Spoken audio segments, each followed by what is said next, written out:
everyone, thanks so much for tuning into Sims Workshop. I hope you're all having a wonderful day. So, today we're going to be reviewing Starling House by Alix Harrow. This was my virtual book club pick that I host on Discord, Storygraph, and bookclubs.com. I liked it. I didn't love it as much as I've loved, like Once and Future Witches. Oh my god, that book is amazing. And her fractured fairy tales duology. Those are two quick novellas you can read in like an hour. But I still liked it, and the best way I can describe it is as a cozy horror fantasy, if that makes any sort of sense. Like cozy fantasies, sure. Cozy horrors? Not sure I've read something like that before. That's probably why I did like it though, because it was pretty unique in the aspect of the storytelling.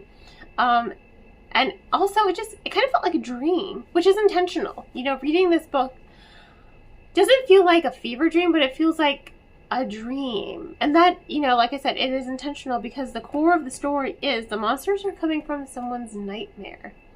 So, it follows three characters. You have Opal, Arthur, and Jasper. And Opal and Arthur are your 2 point of views that are telling the story. But Jasper's still kind of a main character because he is Opal's younger brother, and he is featured a lot. Their dynamic, their relationship. She's basically raising him because their mother died, in a car crash that almost killed Opal too, So she's raising him, dropped out of school. She's just trying to do anything she can to make money so that she can get her little brother out of this,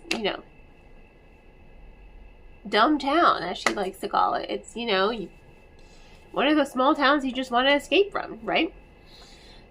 So, she's being haunted by dreams of Starling House. Like, the house is literally haunting her dreams. It's really cool and weird. And there's also some really interesting illustrations in the novel as well that I think really give the story a nice edge. What's also really, really interesting? It has footnotes, which creates the sense of authenticity for the novel and makes it very realistic. And when you see the novel ending, you're like, huh, that's why there are footnotes here. This is a story within a story, but it doesn't click until the ending. It's very, very interesting. But not only is it a story within a story, there are also mini stories within a story. Because she asked people, she's like, what do you know about Starling House? People often will tell her, they're like, okay, kid, listen. And then it'll change font type, and then, it's this person narrating a story they've heard about Starling House. And it happens about three or four times. I can't remember one of those times. No, it's 4 times. So it happens 4 times.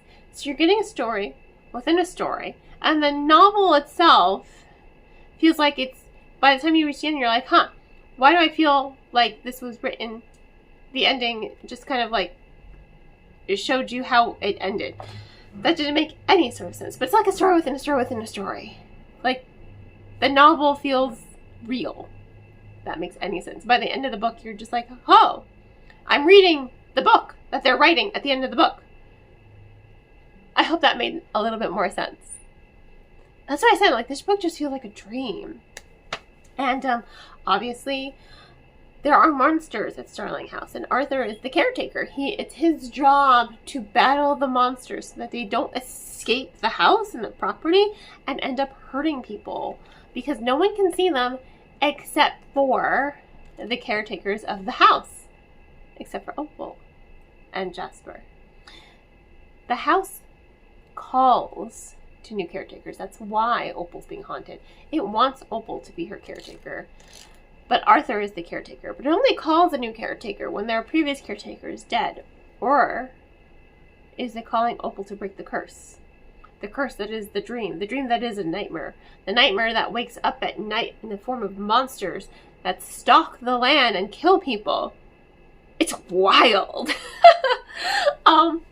It's just so intrinsically done. I think the storytelling, the narrative, the footnotes, this feeling of authenticity for the book, it just makes it feel like something real intangible, like that you're not just reading a story, you're reading like factual events, but also it makes it feel like a dream. Especially at the end when you get to meet Eleanor Starling and you get to know her story and how her identity was taken from her and how her life was in jeopardy and how she woke the monsters, because the monsters were already there. She just gave them a different shape. They took on a shape she wanted in order to better protect her and her legacy and this house. It's so well done. It's so well thought out. I think every single element in the story balances all the other elements. You know what? I did love this book. What am I saying? I didn't love it as much. No. Once and Future Witches is still my favorite, but I do love this book. Now that I'm talking about it, I'm like, you know what? I actually do love this book. Solid 4 stars. It's just so well written. You know, I've never read something quite like this before, and it's interesting. And the fact that I can call it kind of like a cozy, but also a horror, because, you know, you're dealing with monsters in a haunted house, but also a fantasy because you're dealing with dreams and magic, not magic, but dreams and battling monsters. And it's just, and a puzzle and a twisted form of wonderland. I mean, it's so well done. It's just so interesting to read. I feel like talking about it and, you know, reviewing it just isn't, I feel like I'm not giving it enough justice, because I feel like it's something you have to read to experience. It's just wild. It's wild, it's cozy, and it's just, it makes you feel like you're reading a dream, and you are, but you aren't. I know that doesn't make any sense, but, you know, that just goes to show you how just amazing I think this book really is, and how unique it is. If you're looking for something that is unique. You want haunted houses? It's got you. You want some monsters? It's got you. You want a little magic in there? It's got you. It's just really, really interesting, and I love all the plot twists that, come about, because I didn't see that coming from a mile away. Each of those plot twists caught me off guard, but fit the story. You're like, woo, did not see that coming. Not even in hindsight did I like say, oh, I should have seen that coming. No, didn't see that coming, not even a mile away, but it made sense to the plot. So, you know, great book, highly recommend. In that case, thank you all for tuning in. Please don't forget to like, subscribe, and share with all your book loving friends. I hope you all have a wonderful rest of your day, and as always, happy reading.